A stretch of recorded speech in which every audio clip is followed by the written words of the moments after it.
पिछले 2 दिनों में दुनिया के 2 देशों की अदालतों ने भारत की अदालतों को, भारत के जजों को बहुत बड़ा संदेश दिया है। जी हां, एक तरफ दुनिया के सबसे पुराने लोकतंत्र अमेरिका के जजों ने अपने राष्ट्रपति के टैरिफ के खिलाफ आदेश दिया। और ध्यान देने वाली बात यह है कि ट्रंप के आदेशों को पलटने वाले 6 में से 3 जज ट्रंप की पार्टी द्वारा ही बनाए गए थे। यानी जिसकी कलम से उन्हें जज की कुर्सी मिली थी, उसके खिलाफ भी फैसला देने में इन जजों की कलम डगमगाई नहीं, बिकी नहीं, डरे नहीं, क्योंकि उनके दिल में संविधान था। वैसे अमेरिका वाला मसला तो सुप्रीम कोर्ट का है। दक्षिण कोरिया में तो एक डिस्ट्रिक्ट कोर्ट ने ही अपने पूर्व राष्ट्रपति को उम्र कैद की सजा सुना दिया। जी हां, बिल्कुल सही सुन रहे हैं आप। एक डिस्ट्रिक्ट कोर्ट ने देश के पूर्व राष्ट्रपति, रक्षा मंत्री और तमाम बड़े बड़े अधिकारियों को आजीवन कारावास से लेकर कई साल की जेल की सजा सुनाया है, क्योंकि इन लोगों ने लोकतंत्र के खिलाफ काम किया था, अपने पद का दुरुपयोग किया था। जबकि भारत की हकीकत यह है कि एक डिस्ट्रिक्ट कोर्ट यदि यहां पर सीओ के खिलाफ, दरोगा के खिलाफ एफआईआर का आदेश दे दे तो रातों रात डिस्ट्रिक्ट जज का ट्रांसफर कर दिया जाता है। पद का सरेआम दुरुपयोग करने वाले सजा पाना तो छोड़िए, प्रमोशन पा रहे हैं और हाई कोर्ट के जज का ट्रांसफर पूरी दुनिया से कर दिया जाता है, किसी को पता नहीं चलता, सीबीआई कोर्ट के जज का। तो आज इस वीडियो में हम यही समझेंगे कि अमेरिका में जिन 9 जजों की पीठ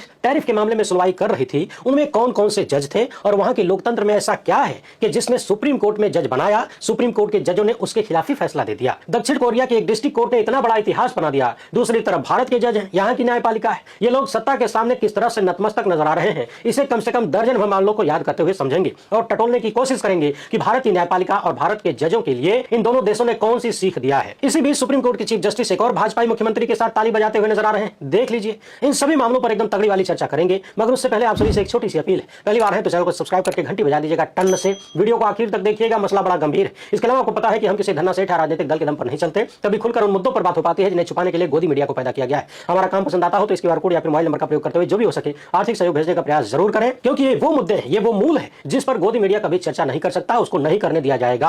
सबसे पहले बात करते हैं न्यायपालिका की। भारत के प्रधानमंत्री अमेरिका में जाकर डींगे हाँकते हैं कि हम लोकतंत्र को जीते हैं, लोकतंत्र हमारी रगों में बहता है, मगर किसी भी लोकतंत्र को अंतिम मजबूती प्रदान करने वाली संस्था के कार्य ही बताते हैं कि वहां का लोकतंत्र कैसा है, कितना मजबूत है या माड़ा सन्न है। भारत के संविधान ने ही तमाम संस्थाओं को ताकत दिया है और उसी संविधान ने न्यायपालिका को भी मान्यता दी कि वह सबकी निगरानी करे और सबको कानून के हिसाब से चलने के लिए बाधित करे, यानी सबकी गड़बड़ियों पर नजर रखे। लेकिन सवाल यह है कि अगर गड़बड़ी पर नजर रखने वाला और गड़बड़ी करने वाला आए दिन एक ही टेबल पर नजर आएगा, कभी हलवा पूड़ी खाते हुए, कभी दिया जलाते हुए, कभी ताली बजाते हुए, एक दूसरे की तारीफ करते हुए, तो फिर पतन होने से ज्यादा पतन दिखने लगता है। भारत के वर्तमान chief justice Suryakant chief justice बनने से पहले ही लगातार भाजपाई नेताओं के यहाँ आने जाने, खाने पीने के लिए फेमस हो चुके थे। इसके पहले पूर्व चीफ जस्टिस चंद्रचूड़ को हमने देखा था, रिटायरमेंट से ठीक पहले उनके घर में प्रधानमंत्री पहुंचते हैं, दोनों गणेश आरती करते हैं, साथ में चीफ जस्टिस की मेहरारू भी थी और सब मिले हुए हैं जी वाले आरोपों पर मुहर लग जाती है। लेकिन चंद्रचूड़ साहब ने अपना लगभग 2 साल का कार्यकाल पूरा होने वाला था तब ये सब कुछ किया। जस्टिस सूर्यकांत उतना भी इंतजार नहीं कर पाए। इन्होंने तो चीफ जस्टिस वाला पद मिलने से पहले ही सवालों का बाजार गर्म कर दिया और जब से चीफ जस्टिस बने हैं लगभग हर शनिवार रविवार किसी न किसी ऐसे कार्यक्रम में नजर आते हैं जहां पर भाजपाई मुख्यमंत्री या भाजपाई नेता, भाजपाई केंद्रीय मंत्री साथ में हो, और तो और गोदी मीडिया के सबसे नफरती एंकर के साथ भी नजर आते हैं। खुलेआम किसी भाजपाई मुख्यमंत्री की प्रशंसा करने लगते हैं, देश भर में उनके कार्यों का प्रचार करने की बात करने लगते हैं। यदि कार्यक्रम सरकारी है तो बात अलग है, मगर उसमें भी ऐसी तस्वीरें और घटनाक्रम सामने न आए तो बेहतर है कि लोगों को संदेह। लेकिन हुजूर की जैसी जैसी तस्वीरें सामने आ रही हैं, कभी हरियाणा के सीएम, कभी असम के सीएम, कभी यूपी के सीएम, कभी राजस्थान के सीएम, ऐसी ऐसी तस्वीरें सामने आ रही हैं जो सवाल पैदा करती हैं कि हुजूर को जिनके खिलाफ मामलों की सुनवाई करनी है, जब उन्हीं लोगों के साथ आए दिन हलवा पूरी खाएंगे, फोटो खिंचाएंगे, तो फिर निष्पक्ष सुनवाई की बात कहां से आएगी। यह बिल्कुल नहीं कहा जा सकता कि चीफ जस्टिस भाजपा के किसी मुख्यमंत्री या भाजपा के नेताओं के साथ किसी कार्यक्रम में शामिल हो रहे हैं, चाहे उनके निजी कार्यक्रम में भी जा रहे हैं, तो इसका सीधा असर फैसलों पर होगा। लेकिन संदेह तो पैदा होता ही है। और वैसे भी हुजूर ने भाजपाई सत्ता हो या भाजपा के नेता हो, चाहे भाजपा से जुड़े हुए धन्ना सेठ ही क्यों न हो, किसी के खिलाफ फैसला देना तो दूर की बात है, खुलेआम इन सब के पक्ष में फैसला देते नजर आए। अभी उनकी गिनती भी कर देंगे, मगर सवाल यह भी पैदा होता है कि इस देश में तमाम विपक्षी पार्टियों की सरकारें भी हैं, उनके मुख्यमंत्री भी हैं, उनके बड़े बड़े नेता भी हैं, और तुलनात्मक रूप से भाजपा के जिन नेताओं के साथ हुजूर नजर आते हैं उनसे ज्यादा काबिल नेता है। लेकिन आप लोग जरा पता लगाइए कि क्या विपक्ष के नेताओं के साथ भी हुजूर की ऐसी तस्वीरें आती हैं क्या, जैसी भाजपा नेताओं के साथ खुशनुमा तस्वीरें आती हैं टेबल पर खाना खाते हुए, या वैसी ही तस्वीरें तमिलनाडु के मुख्यमंत्री, केरल के मुख्यमंत्री और तेलंगाना के मुख्यमंत्रियों के साथ भी आती हैं? उसी तरह माहौल सामने आता है क्या जैसा भाजपा नेताओं के साथ है? आप सबसे पहले अमेरिका वाला मसला देखिए। ट्रंप ने पिछले कुछ ही महीनों में पूरी दुनिया में तांडव मचा दिया। इन पर टैरिफ, उन पर टैरिफ, बाजार को प्रभावित किया। भारत पर भी 50% एक्स्ट्रा टैरिफ लगा दिया और हाल ही में ट्रेड डील में उसे 18% कर दिया गया, जबकि पिछले साल यह टैरिफ 3-4% के आसपास हुआ करता था। मगर फिर भी भाजपा सिस्टम ताली बजाने लगा, जबकि टैरिफ 4% से बढ़ के 18% हो गया, कई गुना बढ़ गया। और भारत के कृषि क्षेत्र को भी खोल दिया गया तथा इस तरह की सारी जानकारियां अमेरिका से निकल रही थी। भारत की सरकार कुछ भी साफ साफ बता नहीं रही थी। एक दिन एपस्टीन फाइलों में मोदी का नाम आता है, अगले दिन महीनों से रुकी हुई ट्रेड डील फाइनल हो जाती है और इस ट्रेड डील में भारत ऐसे ऐसे वादे कर देता है कथित रूप से जो सीधे सीधे भारत के लिए नुकसानदायक है। जैसे रूस से तेल नहीं खरीदना है, अमेरिका वेनेजुएला से तेल खरीदना है, लाखों करोड़ का सामान अमेरिका से खरीदना है, इस तरह की चीजें। जबकि ये ट्रेड डील ऐसे समय में हुई जब ट्रंप के टैरिफों का मामला अमेरिकी सुप्रीम कोर्ट में पेंडिंग था। यानी आप ध्यान दीजिए कि आमतौर पर यदि किसी मामले में अदालत में सुनवाई चल रही है, केस पेंडिंग है, फैसला आना बाकी है, तो उसमें कार्रवाई रोक दी जाती है। हैं। लेकिन भारत के प्रधानमंत्री को इतनी जल्दबाजी हुई एपस्टीन फाइलों के खुलने के बाद, नाम आने के बाद, कि रातों रात ट्रेड डील हो गई। सवाल है कि प्रधानमंत्री मोदी ने अमेरिकी टैरिफ पर वहां के सुप्रीम कोर्ट के फैसले का इंतजार क्यों नहीं किया? क्या जल्दबाजी थी? किस बात की जल्दी थी? क्या उन्हें मालूम नहीं था कि मामला सुप्रीम कोर्ट में है?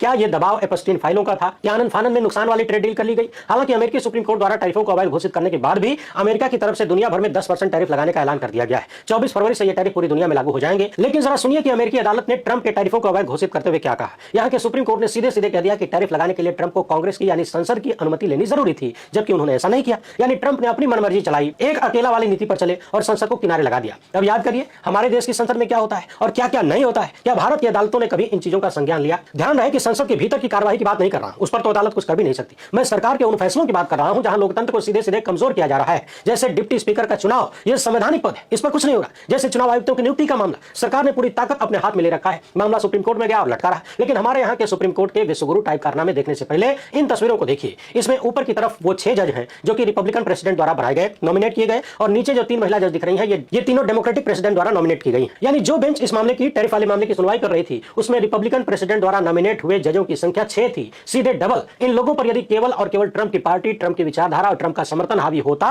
ट्रंप हावी होता, तो फैसला ट्रंप के पक्ष में आता। लेकिन जो फैसला आया उसमें तीनों डेमोक्रेटिक जज और 6 में से 3 रिपब्लिकन जज ने भी ट्रंप के खिलाफ फैसला दिया। जाहिर सी बात है 2 ही पार्टियां हैं और दोनों में से जो भी जज की नियुक्ति करेगा वो अपने लिए अच्छा जज चुनेगा, अपने पक्ष वाला चुनेगा। रिपब्लिकन यानी ट्रंप की पार्टी ने भी अपने लिए अच्छा ही जज चुना होगा, लेकिन वो जज अमेरिकी संविधान के लिए ज्यादा अच्छे हुए, ट्रंप के लिए कम। और उन्होंने दिखा दिया कि भले ही ट्रंप की पार्टी की सरकार ने उन्हें चुना है, लेकिन इनके लिए सर्वोपरि संविधान है, ट्रंप या ट्रंप की पार्टी और ट्रंप की विचारधारा नहीं। क्या आप सपने में भी ऐसी कल्पना भारत के मामले में कर सकते हैं कि भाजपाई सत्ता के दौरान किसी जज को नियुक्ति मिली हो और वो अमृतकाल की सरकारों के खिलाफ यानी भाजपाई सिस्टम के खिलाफ फैसला दे? अरे यहां तो मामला उल्टा हो चुका है। कांग्रेस के जमाने में जो जज मलाई काट चुके हैं, जो कांग्रेस की देन है, जो कांग्रेसी सरकारों द्वारा बनाए गए, नियुक्त किए गए, जो कभी कम्युनिस्ट विचारधारा के भी हुआ करते थे, वो भी भाजपाई सत्ता के सामने लोटे हुए नजर आते हैं। अमेरिकी सुप्रीम कोर्ट के जजों ने कैसा कलेजा दिखाया है वो तो आपने देख लिया। अब दक्षिण कोरिया के जिला जज का कलेजा देख लीजिए, इसके बाद भारत के मामले पर आएंगे। दक्षिण कोरिया के पूर्व राष्ट्रपति यून सुक योल को 19 फरवरी 2026 को एक जिला अदालत ने विद्रोह करने और मार्शल लॉ लागू करके तांडव मचाने का दोषी पाया और इन्हें आजीवन कारावास की सजा सुनाई गई। जी हां, एक जिला जज कितना कलेजा दिखा रहा है कि देश के पूर्व राष्ट्रपति को आजीवन कारावास की सजा दे रहा है। मसला क्या था जानते हैं? 3 दिसंबर 2024 को पूर्व राष्ट्रपति ने मार्शल लॉ लागू करके संसद भवन के बाहर फोर्स तैनात कर दिया था, विपक्षी सांसदों को रोकने की कोशिश किया था। दिसंबर 2024 की रात को पूर्व राष्ट्रपति ने टीवी पर आकर ऐलान कर दिया कि देश में इमरजेंसी लागू है, जैसे हमारे वाले करते हैं, और सेना तथा पुलिस तैनात करके संसद पर मार्शल लॉ लागू कर दिया। वहां संसद में बैठे विधायकों ने इसका तुरंत विरोध किया और 6 घंटे के भीतर मार्शल लॉ को हटवा भी दिया। अब अदालत ने पाया है कि सरकार ने जो किया वो लोकतंत्र और संविधान के लिए ठीक नहीं था। सरकार ने विपक्षी पार्टियों को दबाने की कोशिश की, उनकी आवाज को रोकने की कोशिश की, उन्हें संसद में घेरने का प्रयास किया, वो भी सेना के जरिए, पुलिस के जरिए, और यह सब कुछ पद का दुरुपयोग था। यानी विपक्ष को दबाने के लिए, उनको नीचा दिखाने के लिए, डराने के लिए सेना का प्रयोग किया गया। और सुनिए, इन्हें केवल आजीवन कारावास की सजा ही दी गई है, लेकिन अदालत इनको मृत्यु दंड भी दे सकती थी, क्योंकि दक्षिण कोरिया के कानून के तहत यह भी विकल्प था। लेकिन मृत्यु दंड नहीं दिया गया क्योंकि किसी बड़ी प्लानिंग के हिसाब से इन्होंने इमरजेंसी का ऐलान नहीं किया था और पिछले 1997 के बाद से यहां कोई फांसी की सजा हुई नहीं, इसलिए आजीवन कारावास ही दिया गया। यानी इतने सालों से फांसी नहीं दी गई है तो क्यों दिया जाए, छोड़िए आजीवन कारावास ही दे देते हैं। थोड़ी सी दया दिखाकर रोक दिया गया, वरना मृत्यु दंड भी मिल सकता था। वैसे दक्षिण कोरिया में सिर्फ पूर्व राष्ट्रपति को ही सजा नहीं मिली, पूर्व रक्षा मंत्री को भी 30 साल की सजा दी गई है।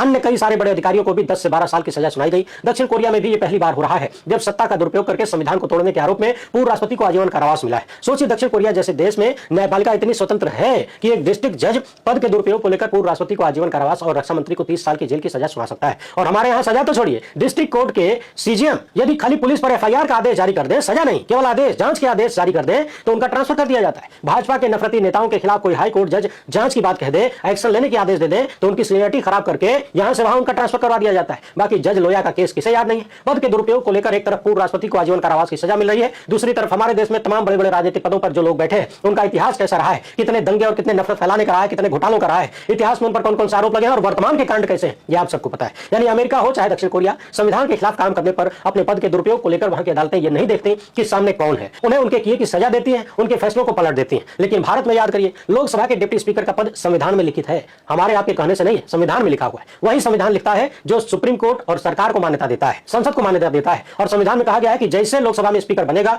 तुरंत डिप्टी स्पीकर चुना जाएगा। और एक प्रथा चली है कि डिप्टी स्पीकर हमेशा विपक्ष को दे दिया जाता है, लेकिन पिछले 7 साल से लोकसभा में डिप्टी स्पीकर का पद खाली। मामला सुप्रीम कोर्ट में भी गया और सुप्रीम कोर्ट उस मामले पर कुंडली मार के बैठ गया है, सिर्फ इसलिए क्योंकि इससे बीजेपी को फायदा हो रहा है, मोदी सरकार को फायदा हो रहा है। चुनाव आयोग के आयुक्तों की नियुक्ति का मामला याद करिए, मोदी और शाह तय करते हैं कि चुनाव आयोग का मुखिया कौन होगा, और जो मुखिया बना है वो मुखिया कैसे कांड कर रहा है ये बताने की जरूरत तो है नहीं। पिछले साल होली से पहले जस्टिस सूर्यकांत की बेंच ने चुनाव आयुक्तों की नियुक्ति के मामले पर कहा था कि होली के बाद इस पर सुनवाई करेंगे। अब दूसरी होली आ गई, जरा पता लगाइए और पूछिए कि हर सैटरडे संडे आपको भाजपा नेताओं के साथ कार्यक्रमों में जाने के लिए, दिया जलाने के लिए, हलवा खाने के लिए टाइम मिल जाता है हुजूर, लेकिन लोकतंत्र के इतने महत्वपूर्ण मामले पर सुनवाई का टाइम नहीं है। 1 साल से भी ज्यादा का वक्त गुजर चुका है, होने वाला है, और चुनाव आयुक्तों की नियुक्ति का मामला सुप्रीम कोर्ट में लटके जा रहा है, जबकि अंबानी के बेटे का मामला उसी सुप्रीम कोर्ट में 20 दिन के भीतर एसआईटी बनकर फाइनल हो जाता है। अडानी के तमाम केस इन्हीं जस्टिस सूर्यकांत की अदालत से सेठ के पक्ष में जाते हुए दिख रहे हैं। तमाम फैसलों से सेठ को फायदा हो रहा है। एसआईआर के केस को याद कर लीजिए, बिहार का एसआईआर सुप्रीम कोर्ट में चैलेंज किया गया। सुप्रीम कोर्ट ने मूल मुद्दे को किनारे करते हुए प्रक्रिया पर ध्यान दिया, यानी एसआईआर वैध है या अवैध है, होना चाहिए कि नहीं होना चाहिए, इसको भूल गए और कैसे हो रहा है इस पर चर्चा करते हुए महीनों गुजार दिए। बिहार में चुनाव भी हो गया, सरकार भी बन गई, अन्य 12 राज्यों में भी एसआईआर लगभग पूरा हो गया और आगे के 22 राज्यों के लिए भी एसआईआर का ऐलान हो गया है। लेकिन सुप्रीम कोर्ट अब तक यह फैसला नहीं कर पाया कि एसआईआर वैध है या अवैध है, होना चाहिए कि नहीं होना चाहिए। आप याद करिए, यही काम पूर्व चीफ जस्टिस चंद्रचूड़ ने भी महाराष्ट्र की सरकार गिराने के मामले में किया था। उन्होंने लगातार इस मामले को टाला और टालते टालते वो सब कुछ किया जिससे भाजपा सिस्टम को लाभ हो, भाजपा की सरकार महाराष्ट्र में रहे, और महाराष्ट्र में है तो पैसा है। यूं ही नहीं, उद्धव ठाकरे की पार्टी के नेता कहते हैं कि महाराष्ट्र में भाजपा की सरकार जस्टिस चंद्रचूड़ की देन है, उन्होंने जानबूझकर फैसला नहीं किया। आप देखिए कि चुनाव आयोग बार बार ऐसे काम कर रहा है जिससे बीजेपी को स्पष्ट लाभ मिलता है। महाराष्ट्र चुनाव से पहले बीजेपी को पैसा बांटना था तो महाराष्ट्र के चुनाव को टाल दिया गया, तरह तरह के बहाने दिए गए। आचार संहिता में कैसे भाजपा सिस्टम उल्लंघन करता है सबको पता है। जब बिहार में 10-10 हजार बांटने और चुनाव में गड़बड़ी करने का आरोप लेकर जन स्वराज पार्टी सुप्रीम कोर्ट जाती है और कहती है कि एक दिशा निर्देश बनाइए कि कम से कम 6 महीने पहले इस तरह की योजनाओं का ऐलान हो जाना चाहिए, क्योंकि चुनाव के दौरान पैसे बांटने से बराबरी की जमीन नहीं होती है। तो यही चीफ जस्टिस कहते हैं कि जब जनता ने आपको चुनाव में हरा दिया, नकार दिया, तो आप चले आए हमारे यहाँ फेमस होने के लिए। यही चीफ जस्टिस कहते हैं कि कितने लोगों ने आपको वोट दिया है, कितना परसेंट वोट मिला है। यानी जब भाजपा के मुफ्त की रेवड़ी की बात आती है तो चीफ जस्टिस सवाल करने वालों से ही वोट प्रतिशत पूछने लगते हैं। वहीं जब तमिलनाडु में विपक्ष की पार्टी मुफ्त बिजली या मुफ्त सब्सिडी पर बात करती है तो यही चीफ जस्टिस सूर्यकांत कहते हैं कि ये फ्री बीज है, मुफ्त की रेवड़ी काहे बांटना है, देश के लिए घातक है, हम कहां जा रहे हैं, अरे सड़क बनाइए, स्कूल बनाइए, अस्पताल बनाइए। बिहार के मामले में ये बात काहे नहीं बोल पाए। यानी भाजपा चुनाव के दौरान पैसे बांटे तब इन्हें सब कुछ ठीक लगता है, उल्टे याचिकाकर्ताओं को ही जलील करने लगते हैं। लेकिन जब विपक्षी पार्टियां वही बांटने वाला काम करें, वही समाज कल्याण के कार्य करने लगे तो फिर फ्री बीज नजर आने लगता है, देश के लिए खतरनाक नजर आने लगता है। आप पिछले 10-12 सालों के तमाम मामलों को देखिए, राफेल से लेकर पेगासस तक, हिंडनबर्ग से लेकर सेठ अडानी के मामलों तक, हर जगह नजर आएगा कि न्यायपालिका लोटी हुई है, बिछी हुई है। अभी राजस्थान में हमने देखा, जज गुप्ता ने अडानी की कंपनी पर 50 लाख का जुर्माना ठोका, जांच के आदेश दिए तो दनादन उनका ट्रांसफर कर दिया जाता है शहर से 200 किलोमीटर दूर, और फिर कुछ दिन बाद ही हाईकोर्ट ने उस पर रोक लगा दिया फैसले पर। यानी ऐसा लगता है कि अदालतें जनता के लिए नहीं, देश के लिए नहीं, बल्कि बीजेपी और बीजेपी के सेठ के लिए काम कर रही। जहां लोकतंत्र के महत्व का यानी देश के महत्व का मामला आता है, वहां पर चीजों को महीनों सालों तक टालते रहा जाता है। एक होता है फैसला देकर फायदा पहुंचाना और एक होता है फैसला टालकर फायदा पहुंचाना। राहुल गांधी को मोदी सरने मामले में 2 साल की अधिकतम सजा सुना दी जाती है, जबकि इस हिसाब से देखें तो भाजपा नेताओं को, खुद प्रधानमंत्री और गृहमंत्री को कई साल की सजा मिल जानी चाहिए। जिस तरह से नफरती भाषण ये लोग देते हैं, आए दिन झूठ बोलते हैं। हाल ही में गृहमंत्री ने असम में जाकर संभवतः 64 लाख घुसपैठियों का आंकड़ा दे दिया, लेकिन उन्हीं का गृह मंत्रालय कहता है कि ऐसा कोई डेटा हमारे पास नहीं है। सरेआम इनके लोग मुसलमानों के खिलाफ नफरत फैला रहे हैं, संविधान के खिलाफ बातें कर रहे हैं। वहां पर इस देश की अदालतें, इस देश में बैठे जज कुछ नहीं कर पाते। उल्टे सीएम के मुख्यमंत्री के खिलाफ जब मामला सुप्रीम कोर्ट में जाता है तो चीफ जस्टिस कहते हैं कि इसमें सिर्फ भाजपा के लोगों का नाम क्यों दिख रहा है। याचिका से यह संदेश नहीं जाना चाहिए कि कुछ लोगों के खिलाफ है। सवाल है कि जब भाजपा के लोग ही दिन रात नफरत फैला रहे हो हुजूर, तो नाम किसका होगा। यह बात ठीक वैसे ही है जैसे चुनाव आयोग ने, यानी पूर्व मुख्य निर्वाचन आयुक्त राजीव कुमार ने नफरती बयानबाजी पर कह दिया था कि हमने देश की 2 बड़ी पार्टियों के 2 बड़े नेताओं को छूट दे दिया, यानी उनकी नैतिकता पर छोड़ दिया है। यानी एक चोर है, एक ईमानदार है, दोनों को छूट दे दिया है कि जो मन में आए वो करो। सोचिए ये किस हद की बेशर्मी है। चोर को रोकने की बजाय कह रहे हैं कि हमने दोनों को छूट दे रखा है, जो चोरी नहीं कर रहा है उसको किस बात की छूट है। वही हाल सुप्रीम कोर्ट में भी दिख रहा है। जब देश भर में ज्यादातर मामले में भाजपा के नेता ही नफरती बयानबाजी कर रहे हैं तो नाम किसका होगा चीफ जस्टिस साहब, और किस पार्टी का नाम लिखा जाएगा, किस पर आरोप लगाया जाएगा। लेकिन चीफ जस्टिस चाहते हैं कि सबका नाम हो या किसी का नाम ना हो। कितना अच्छा होता यदि हुजूर खुद ही ढूंढ के बता देते कि विपक्ष के कितने नेता हैं जो इस तरह के नफरती बयानबाजी करते हैं, गोली चलाते हैं मुसलमानों पर या फिर किसी पर भी। लेकिन आप सबको पता है, जिस हेमंत शर्मा के साथ अलग अलग कार्यक्रम में हुजूर आए दिन फोटो खिंचाते नजर आते हैं, उनके खिलाफ मामले की सुनवाई करेंगे कैसे। जबकि यही काम यदि किसी विपक्षी नेता ने किया होता, गोली चलाने वाला वीडियो सामने आया होता किसी और पार्टी का, तो फिर अब तक क्या से क्या हो जाता। लोकसभा अध्यक्ष ओम बिरला का एक चेला राहुल गांधी और कांग्रेस के 25 सांसदों को गोली मारने की धमकी सरेआम दे रहा है, वीडियो जारी कर रहा है, मगर कोई कार्रवाई नहीं होती। दूसरी तरफ भाजपा नेताओं के खिलाफ सवाल कर देने भर से गंभीर धाराएं लग जाती है, बुलडोजर चल जाता है, मुकदमे हो जाते हैं, जेल की सजा हो जाती है, खानदान और रिश्तेदार तक को लपेट दिया जाता है, लेकिन अदालतें खामोश रहती हैं। अमेरिका और दक्षिण कोरिया के जजों ने निश्चित तौर पर न सिर्फ भारत बल्कि दुनिया भर की जुडिशरी को संदेश दिया है। सभी को इनसे सीखना चाहिए, और सीखना यह चाहिए कि आपकी जिम्मेदारी, आपकी जवाबदेही संविधान के प्रति है, किसी नेता या किसी पार्टी या किसी नफरती संगठन के प्रति नहीं। ये सब आज है, कल नहीं होंगे। संविधान हमेशा रहेगा और उसका रहना ही सबकी भलाई है। उम्मीद है भारत के जज साहब लोग भी इन सब से कुछ सीखेंगे। बाकी जिन लोगों की फाइलें और पुराने कारनामे सत्ताधारियों के पास हैं, वो सीख कर भी नहीं सीख सकते, ये तो आपको भी पता है। और किन लोगों की फाइलें, किन लोगों के पुराने कारनामे दागदार हैं, हम पहले भी चर्चा कर चुके हैं। वीडियो पसंद आई हो तो ज्यादा से ज्यादा लोगों तक पहुंचाएं। पहली बार है तो चैनल को सब्सक्राइब कर लीजिए। हमसे जुड़ने के लिए बहुत